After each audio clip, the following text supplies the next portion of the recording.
Continuamos en Entre Líneas y vamos a hablar de economía y de la situación social vista desde la economía y desde la estadística, porque se han conocido en las últimas semanas datos de empleo, datos de desigualdad social. A partir de esos datos de desigualdad hay quienes ya estimaron la pobreza en la Argentina, una pobreza que continúa bajando pero ya mucho más lentamente. Claro. Y Tornaroli va a explicar ahora, en la nota que vamos a compartirles, que hay poco margen para que la pobreza siga bajando por freno en la inflación. Pues ya la inflación está en niveles bastante bajos, por lo cual hay poco margen. A partir de ahora lo que hace falta es que empiece a reactivarse la actividad económica, a generar más puestos de trabajo, mejores salarios. Esta es la parte que viene y más difícil, ¿no? Así es. Escuchamos lo que nos dice Leopoldo Tornaroli. Los signos de mejora que hay en la cuestión social hasta ahora vienen, yo diría casi exclusivamente, de la caída de la inflación. En el caso particular de pobreza, de un aspecto que refuerza la caída de la inflación, y es que la inflación específica con la que se mide la pobreza, la de los productos y servicios más básicos, ha sido aún más baja en los últimos meses que la inflación general, ¿no? Pero, como dijiste, también hay números del mercado laboral que te muestran que de ese lado no tenés mucha mejora. O sea, no ha habido, sí, una cuestión negativa de aumento fuerte del desempleo o de ese lado que uno, a lo mejor algunos esperaban. El desempleo creció, pero es casi marginal el crecimiento. Tenés un empeoramiento un poco en términos de calidad del empleo, ¿no?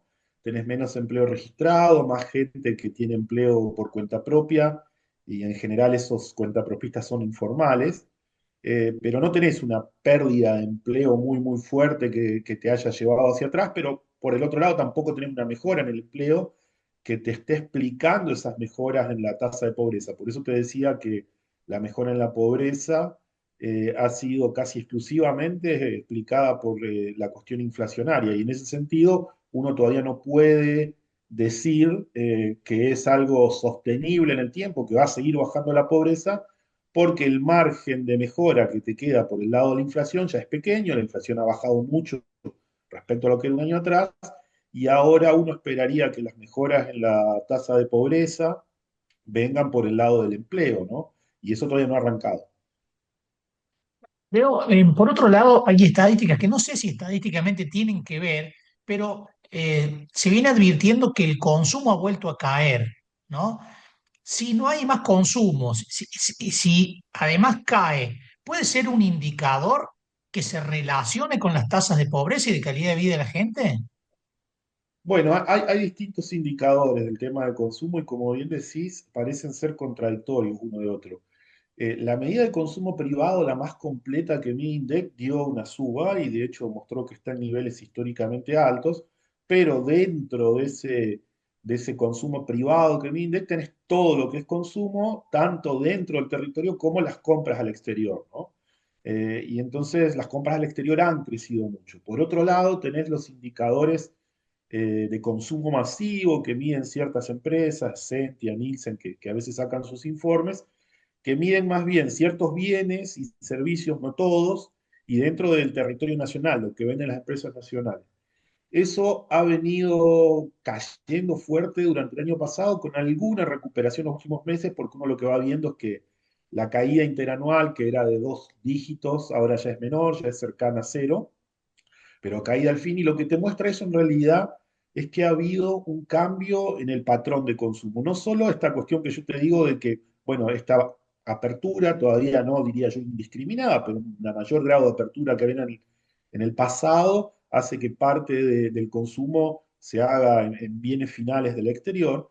Pero además, dentro del consumo nacional, el cambio de precios relativos tan fuerte que hubo, el encarecimiento de los servicios, por ejemplo, que durante muchos años habían retrasado su precio muchísimo, hasta ser precios prácticamente irrisorios en el consumo de servicios en Argentina. Si uno comparaba con otros países de la región, lo que era electricidad, gas, era realmente muy barato en Argentina. Ahora se han encarecido fuerte relativamente a otros bienes y servicios, y eso hace que el consumo, bueno, eh, parte del ingreso que tienen los hogares, una mayor parte ahora se tenga que destinar al pago de esos servicios y lo que queda para consumir el resto de bienes y servicios sea menor. Hay alguna consultora que presenta un indicador que le llama ingreso disponible, que es el ingreso que te queda una vez que pagaste todos los meses esos servicios que tenés que pagar sí o sí. Esos indicadores de ingreso disponible muestran que todavía no se ha recuperado el ingreso disponible y entonces sí están más en línea con esa caída en el consumo masivo que tenés. En definitiva, lo que quiero decir, no necesariamente los ingresos de los hogares han caído, se han recuperado y han llegado a niveles anteriores a los de la asunción del gobierno, pero sí la forma en que gastan los hogares es distinta y quizás la forma en que gastan los hogares hoy haga sentir a esos hogares que su nivel de bienestar todavía no se ha recuperado, porque quizás de aquellos bienes y servicios con los que uno relaciona más el bienestar, que es lo que gastás en la diaria, la comida y ese tipo de cosas, todavía el gasto esté por debajo del que estaba hace un año y medio atrás. Una tal vez vinculada a esto, hay muchos que se alegran con el crecimiento de la actividad económica. Ahí también cuando uno se mete y empieza a sacar para un lado y para el otro, ve realidades totalmente distintas que sorprenden a algunos por ahí el dato promedio, ¿no? Sí, sí, sí, la cuestión es muy heterogénea. Hay sectores que han logrado recuperarse y que están por encima de niveles que tenían en 2023 y sectores que todavía están muy por debajo. Lo mismo pasa cuando, o hay una foto similar, cuando vos mirás los trabajadores, quienes han recuperado sus ingresos y no. Hay ciertos grupos de trabajadores, en particular los trabajadores públicos, cuyos ingresos están muy, muy bajos, que eso no necesariamente te repercute en la pobreza porque es un grupo de trabajadores que antes de todo el ajuste estaba muy por encima de la línea de pobreza dado sus ingresos. Entonces sus ingresos han caído, ellos han caído en la escala, digamos, en el ordenamiento de ingresos de la sociedad, pero todavía no son pobres, eso no te repercute. Pero sí, sí, tenés una situación de recuperación tanto entre sectores productivos como entre trabajadores que está siendo muy, muy heterogénea, ¿no? Todavía esa recuperación y ese crecimiento uno no puede decir que se esté dando en todos lados en la sociedad y quizás por eso tampoco arranca definitivamente el mercado laboral. Ujú. Si no arranca en breve, el margen ese que vos decías de ir mejorando la situación de pobreza, ya con la inflación queda poco margen, hay que encender Sí, motores más parejos ahora para seguir sí, mejorándolo. sí. Sí, claro, el piso de Argentina en pobreza en las últimas 3 décadas ha sido más o menos 25%, que se dio en 3 momentos, digamos, antes de la crisis del tequila en los 90, en el año 93, 94, después se dio otra vez más o menos hacia 2008, 2009, antes de la crisis financiera internacional, y después se dio en ese segundo semestre del gobierno de Macri, pero de 2017, ¿no? No de 2016, antes de la crisis cambiaria de abril de 2018, ¿no? Ahí Argentina llegó a 25%. En esos 3 momentos del tiempo, la tasa de empleo no era muy diferente a la que es ahora, pero era un mercado laboral sí muy diferente. O sea, vos pensás que la estructura en ese momento no tenías toda la economía de plataformas, la economía de servicios era mucho más pequeña y demás.